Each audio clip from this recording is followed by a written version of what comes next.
नमस्कार, मैं आशु झा, भारत क्रांति न्यूज से। आज हम आपको एक ऐसी कहानी दिखाने जा रहे हैं जो समाज को बदलने की प्रेरणा देती है। यह कहानी है अमित प्रकाश जी की वियोगी, समाज सेवी और अष्टांग वेलनेस एवं शिवत्व फाउंडेशन के संस्थापक। उन्होंने महसूस किया कि असली संतोष अपने समुदाय को सशक्त बनाने में है। इसी सोच के साथ उन्होंने शिक्षा, बेरोजगारी और गरीबी जैसी समस्याओं को दूर करने के लिए कई प्रेरणादायक कार्य शुरू किए। आइए इस प्रेरणादायक यात्रा में उनके साथ जुड़ते हैं।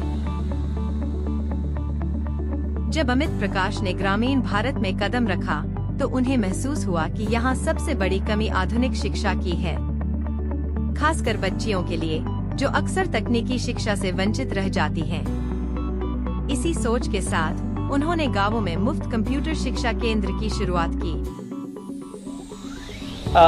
यहाँ पर जब मैं गांव में आया और मैंने देखा कि यहाँ पर जो बच्चे हैं और उनकी जो शिक्षण की व्यवस्था है, जो मानक होने चाहिए, क्योंकि वैश्विक स्तर पर इस समय आधुनिकीकरण इतना तेजी से हो रहा है और हम पूरी दुनिया को बहुत तेजी से बदलते हुए देख रहे हैं। आर्टिफिशियल इंटेलिजेंस का जमाना है, टेक्नोलॉजी बहुत तेजी से बदल रही है। ऐसे में अगर हम अपने यहाँ जो नई पीढ़ी है, जो भारत का भविष्य है, अगर हमने उसको वर्तमान शिक्षा से जोड़ते हुए अगर हमने उनको एक रास्ता नहीं दिखाया जिससे कि वो दुनिया में जो शिक्षा चल रही है, जो टेक्नोलॉजी चल रही है, उसको समझ सकें, तो हम एक कमजोर देश का निर्माण करेंगे। तो इसके लिए हमने स्कूलों में, क्योंकि वहीं पे बच्चे जाते हैं और एक तरह से जो सामाजिक व्यवस्था है, बड़ी मुश्किल से बच्चियां ही स्कूल तक पहुंच रही हैं पढ़ने के लिए, बाकी उनको वहां पर शिक्षा से जोड़ा जाए।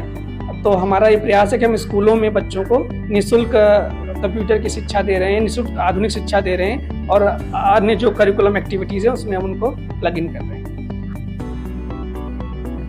यह सिर्फ शिक्षा नहीं बल्कि आत्मनिर्भरता की ओर एक बड़ा कदम है।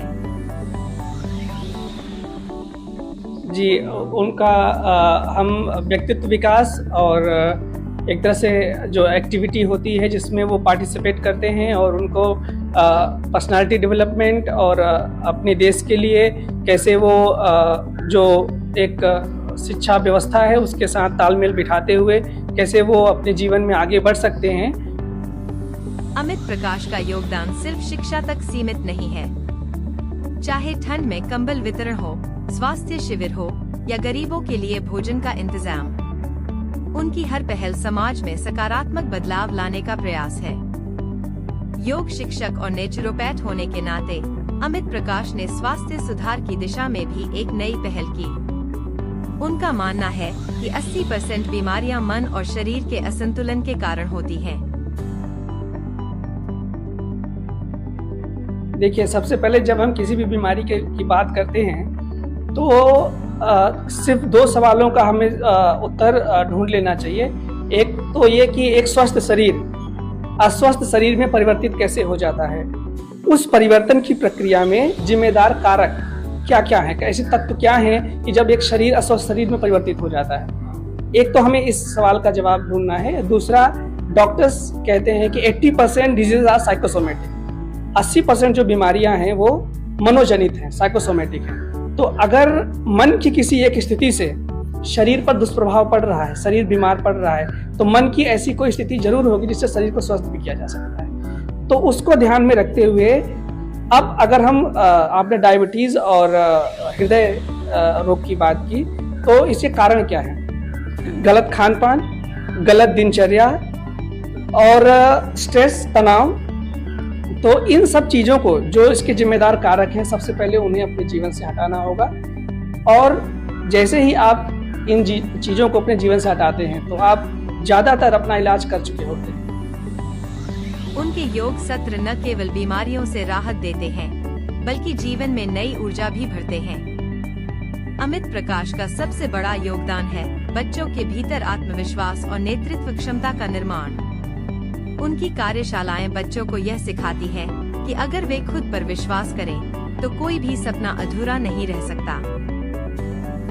और जो हमारे देश में अभी बेरोजगारी की जो समस्या है, हमारे यहाँ जो एक तरह से अशिक्षा या गरीबी की जो समस्या है, उससे कैसे उसको दूर कर सकते हैं और सामाजिक समरसता को आगे बढ़ाते हुए हम कैसे एक सशक्त भारत बना सकते हैं। अमित प्रकाश की यह यात्रा सिर्फ एक व्यक्ति की कहानी नहीं, बल्कि समाज को बदलने की एक मिसाल है। उन्होंने यह साबित कर दिया कि अगर इरादे मजबूत हों, तो हर सपना सच हो सकता है। यह थी अमित प्रकाश जी की प्रेरणादायक कहानी। आपके साथ मैं आशु झा, भारत क्रांति न्यूज से। धन्यवाद।